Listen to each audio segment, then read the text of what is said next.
Rachel Hannah Knight, missionnaire adventiste afro-américaine, était infirmière, enseignante, colporteur, travailleuse biblique et employée de fédération. Connue sous le nom d'Hannah Knight, elle est née dans le Mississippi en 1874. Son père, un fermier blanc, avait combattu comme soldat confédéré pendant la guerre de sécession. Madame Knight vivait avec sa famille nombreuse dans une cabane d'une seule pièce. Hannah ne pouvait pas aller à l'école locale pour des raisons liées à son origine ethnique. Elle a donc appris à lire et écrire en troquant les livres de ses cousins blancs. Elle les aidait dans leurs tâches ménagères en échange de leçons.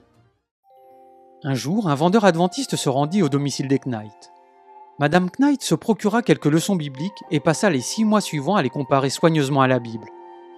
Elle tomba amoureuse de Jésus et décida d'adhérer à l'église adventiste du 7e jour.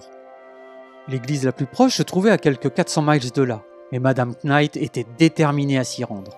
Pour acheter un billet de train, elle vendit une demi-balle de coton, ce qui correspond à sa part de récolte d'une année. C'est là qu'elle a été baptisée dans un ruisseau, par une journée froide et pluvieuse de fin décembre. Un couple aimant ouvre sa maison à Hannah et s'arrange pour qu'elle fréquente les écoles adventistes. En 1898, elle obtint un diplôme d'infirmière au sanatorium de Battle Creek. Elle retourna ensuite dans le Mississippi, où elle créa et dirigea une école missionnaire. En 1901, le docteur Kellogg, directeur du sanatorium de Battle Creek, a proposé à Madame Knight d'être déléguée officielle à la conférence générale cette année-là, afin de présenter le travail missionnaire médical autofinancé effectué par les diplômés du sanatorium. Pendant son séjour, elle a accepté un appel comme missionnaire en Inde.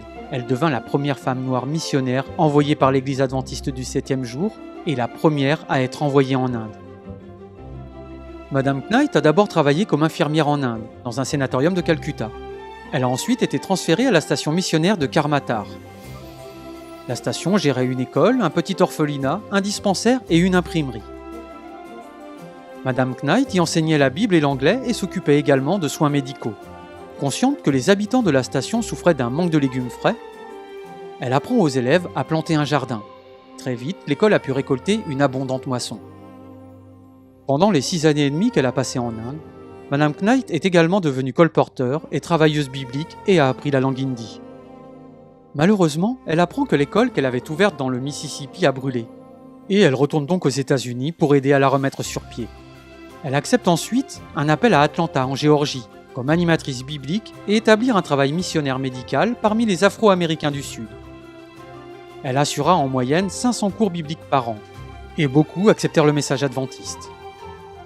Madame Knight a ensuite travaillé pour l'Union des fédérations Sud-Est et l'Union Sud. Elle fut pionnière dans le domaine de l'éducation auprès des communautés noires. Elle était secrétaire associée pour les départements de l'éducation, des missions à domicile, des volontaires missionnaires et de l'école du sabbat à l'Union des fédérations Sud. Au cours de la dernière année de sa vie, à 98 ans, elle a été présidente de l'Association nationale des enseignants noirs. Tout au long de sa vie, Madame Knight a minutieusement tenu à jour des registres nécessaires aux statistiques. Dans son autobiographie, Mississippi Girl, elle résume son travail depuis 1911. J'ai assuré 9388 réunions et effectué 11 744 visites missionnaires, écrit-elle. Mon travail a nécessité la rédaction de 48 918 lettres. Et pour me rendre à mes rendez-vous, j'ai parcouru 554 439 km. Pour en savoir plus sur les missionnaires pionniers, consultez l'encyclopédie des adventistes du 7e jour à l'adresse suivante, encyclopédia.adventiste.org.